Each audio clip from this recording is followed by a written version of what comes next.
ఏంటండి 300 crores చేసిన సినిమాకి వచ్చిన షేర్ కన్నా డైరెక్ట్ హీరో హ్యాపీగా ఉన్నారా? ఏమంటే నా గుండె మీద చేసుకొని చెప్తున్నా, ఎస్ ఫైనాన్షియల్గా they are happy. We look after it అండి. ఎందుకంటే ఇవాళ టాలీవుడ్లో ఏం నడుస్తుందంటే ఒక డైరెక్టర్ కానీ ఒక హీరో కానీ మన బ్యానర్లోకి వచ్చి ఒక మంచి సక్సెస్ ఇస్తే ఆ బ్యానర్ ఆ హీరోని కానీ డైరెక్టర్ని కానీ వదలట్లే. ఇప్పుడు సుకుమార్ గారు మైత్రి ఎలా ఉన్నారు, త్రివిక్రమ్ గారు హారికాశంలో ఎలా ఉన్నారు, హారికాశంలో మిగతా సో మెనీ డైరెక్టర్స్ సితారాలో ఎలా ఉన్నారు, పీపుల్స్ మీడియాలో 1 by 1 ఎలా ఉంటున్నారు. సో ఇప్పుడు రవితేజ్ గారు లాంటి అక్కడ 2-3 సినిమాలు ఇలా ఎవరు కూడా వదలట్లేదు. అలాంటిది మీకు సక్సెస్ ఇచ్చిన తర్వాత పైగా ప్రామిసింగ్ డైరెక్టర్ అనుకున్నప్పుడు సో హీరో నుంచి వెళ్ళిపోయి హీరో వేరే కమిట్మెంట్ ఉండొచ్చు, హీరో డైరెక్టర్ ప్రామిసింగ్ అని తెలిసిన తర్వాత మీరు ఆయన ఎందుకు వదిలేసుకుంటున్నారు, వదులుకున్నారు? వదులుకోలేదండి డైరెక్టర్ని. Prashanth is just call away. ఇప్పటికీ వర్క్ చేస్తున్నాము. There is a big announcement coming very soon. Another movie is ready for release just like Darling. We are already in the shoot and process. ఇంకా ఒక 4 movies పైప్ లైన్లో ఉన్నాయి ఆల్రెడీ. పీవీసీయూ ఆల్మోస్ట్ వారితో interview చేసినప్పుడు ఆయన ఏమన్నారంటే యాక్చువల్గా ఈ సప్త చిరంజీవులు కాన్సెప్ట్ తోటి నెక్స్ట్ మేమే ప్రశాంత్ రామ్ గారితో కంటిన్యూగా చేస్తున్నాము. స్టిల్ అది పైప్ లైన్లో అలాగే ఉంది. ఇది ఒక్కటి వర్కౌట్ కాకపోవడానికి రీజన్ నెంబర్స్ చాలా హై ఉండే. మేము ఇప్పుడు అంత ఎఫర్ట్ చేసే 400-500 crores ఆయన ఆలోచనలు అలాగే ఉంటాయి కదా. ఇప్పుడు ఒక స్టేజ్కి వెళ్ళిన తర్వాత డైరెక్టర్ ఆ బడ్జెట్ రావడానికి ఎన్ నెంబర్ ఆఫ్ రీజన్స్ అండి. హీరో ఆ రేంజ్లో ఉన్నాడు, ఆయన రెమ్యూనరేషన్, ఆయన ఎక్స్పెన్సెస్, సో మళ్ళీ షూట్ కొంచెం వాళ్ళు అనుకున్నది అవన్నీ కొంచెం హై నెంబర్స్లో ఉండే. మేము ఇప్పుడే అంత హై నెంబర్స్కి వెళ్ళదలుచుకోలేదు. సో కాబట్టి కొంచెం మేము కూడా లేట్ బ్యాక్ ఉన్నాం ఆ విషయంలో, ఒక్క కథ విషయంలో. మిగతావన్నీ మనతోటే అవుతాయి. ఇండస్ట్రీలో మెల్లిమెల్లిగా లేడీ ప్రొడ్యూసర్స్ పెరుగుతున్నారు. Very good. విశ్వప్రసాద్ గారు అమ్మాయి, అశ్విని దత్ గారు అమ్మాయి, యాసిన్ సునీల్ గారు అమ్మాయి, అవును, జాహ్నవి, చిన్నబాబు గారి అమ్మాయి, చిన్నబాబు గారు అమ్మాయి, ఇట్లాగా త్వరలో లేడీ ప్రొడ్యూసర్స్ గిల్డ్ అని ఏమైనా పెడతారంటే మీ అందరూ తప్పకుండా అండి. బికాజ్ ఇప్పుడు ఎనీ మూవీ ఓపెనింగ్ చూడండి, ఎనీ సినిమా ఎనీథింగ్ మాట్లాడితే హీరోయిన్ తప్ప అక్కడ ఎవరు అమ్మాయిలు కనపడరు. I feel so bad for it. I know industries కొంచెం కష్టం అమ్మాయిలు హ్యాండిల్ చేయడము. కాకపోతే లాట్ ఆఫ్ స్కోప్ ఉంది, టాలెంట్ గ్యాప్ ఉంది. అండ్ టెక్నికల్ టీంలో లేడీస్ బాగా పెరిగారు కదా ఇదివరకు పోల్చుకుంటే.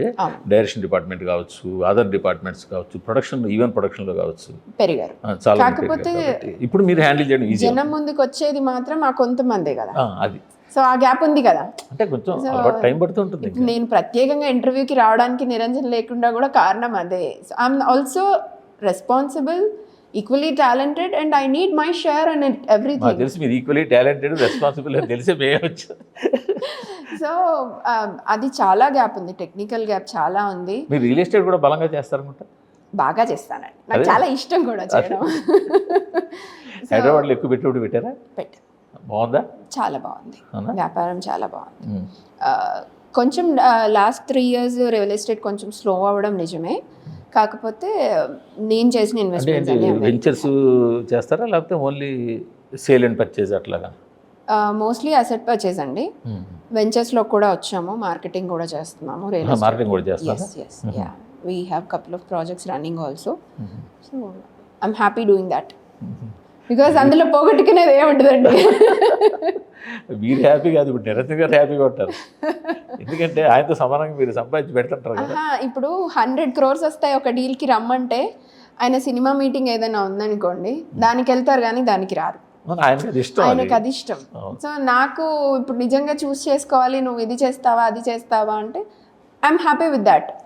బికాజ్ అన్ని క్యాలిక్యులేషన్స్ చూసి, తరతరాలుగా వస్తున్న హిస్టరీ చూసి బాగా ఉండిపోయిందండి మైండ్లో. పోగొట్టద్దు, నిలబెట్టాలి, అది అంతే. ఇప్పుడు మీరు ఇందాక చెప్పారు మీ చుట్టుపక్కల మీ రిలేటివ్స్ వాళ్ళంతా చాలా హైఫైగా ఉన్న టైంలో మీరు ఇబ్బందులు పడ్డారు. ఇప్పుడు మీరు వాళ్ళతో ఈక్వల్ అయ్యారు కదా, ఇప్పుడు ఆనందంగా ఉంటుంది కదా. మళ్ళీ దాన్ని మళ్ళీ పోగొట్టుకోవాలని అనుకోవాలి. Everybody happy. బికాజ్ అప్పుడు అమ్మమ్మని ఉన్నప్పుడు అమ్మని చూసిన దానికి, మమ్మల్ని పెంచుతున్నప్పుడు అమ్మని చూసిన దానికి ఎవ్రీబడి వాజ్ లైక్ ఇంత కష్టపడాల్సి వచ్చింది అని అనుకున్నారు. ఇప్పుడు ఎవ్రీబడి ఈజ్ హ్యాపీ, చాలా బాగున్నారు, బాగుండాలి అని మంచి కోరుకునే వాళ్ళు ఎక్కువ ఉన్నారు కాబట్టి మేము బాగున్నాం. ఇదేంటి ఈ సినిమా చిన్న సినిమాని ఒకసారిగా హనుమాన్ తర్వాత అంటే ఇది హనుమాన్తో బాటే తీసారా లేకపోతే ఇప్పుడు ఏదో అందాక? చిన్న సినిమా అయితే కాదండి, ఆ, కథ బాగా ఉన్న సినిమా.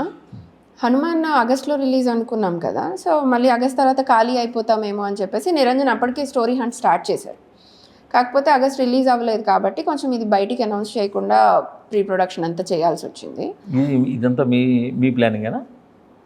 ఇది డార్లింగ్ ఫస్ట్ నుంచి నేను ఇన్వాల్వ్మెంట్ ఉన్నాను. Casting, selection, casting, selection, everything director call అండి. ప్రొడక్షన్ సైడ్ నేను చూసుకున్నాను. ఇది ఎలా ఉండబోతుంది? రోమ్ కామా ఏంటిది? Rom com, suspense thriller. Suspense thriller, yes, and with family entertainment ఉంది, ఎమోషన్స్ ఉన్నాయి, సస్పెన్స్ ఉంది, లాస్ట్కి థ్రిల్లర్ కూడా ఉంది. సో అన్నీ కలిసి కథే హీరో, కథను నమ్మే చేస్తున్నాం. ఇది కూడా ప్రతి ఫ్యామిలీలో ఉండే కథే. ఆ కథని ప్రతి ఫ్యామిలీలో ఇప్పుడు ఎలా అయిపోయిందంటే అండి, వైఫ్ అండ్ హస్బెండ్ ఇద్దరు వర్కింగ్ ఉన్న, ఈవెన్ హస్బెండ్ వర్కింగ్ ఉన్న ఒక ఫ్యామిలీ ఎలా అయిపోయిందంటే సర్టన్ ఏజ్ తర్వాత, ఒక 4-5 years తర్వాత రొటీన్ అయిపోతుంది లైఫ్ స్టైల్. పెద్దగా ఎంటర్టైన్మెంట్కి ఏదో ఫోర్స్ చేస్తే తప్ప ఆటోమేటిక్గా ఫ్లో అవ్వట్లేదు. సో అలాంటి గ్యాప్ లేకుండా ప్రతి ఫ్యామిలీ వచ్చి చూసేలాగా, ఎంటర్టైన్మెంట్ ఫీల్ అయ్యేలాగా స్టోరీ అంతా అన్ని ఫ్యామిలీ ఆడియన్స్కి రీచ్ అయ్యేలాగా. టోటల్ మీ ప్రొడక్ట్ అంటే prime show product. Prime show కాదు, మీరు ఇన్వాల్వ్ అయిన తర్వాత ఇండివిజువల్గా మీరు హ్యాండిల్ చేసిన ప్రొడక్ట్. సో ఇది కనుక సక్సెస్ అయితే మీరు అంటే హనుమాన్ సక్సెస్ అయితే మీరు ఎంటర్ అయ్యారు. అవును. సో ఇది సక్సెస్ అయితే మీరు స్టాండ్ అయిపోతారు. సో అప్పుడు మీ వారు మిమ్మల్ని డార్లింగ్ అని పిలుస్తారేమో. ఎంతమంది పిలుస్తారు అలా? డార్లింగ్ అని ఎప్పుడు పిలవరండి, ఇది సక్సెస్ అయితే పిలుస్తారేమో అంటారు. కాకపోతే darling is a house hold word మన తెలుగు స్టేట్స్లో.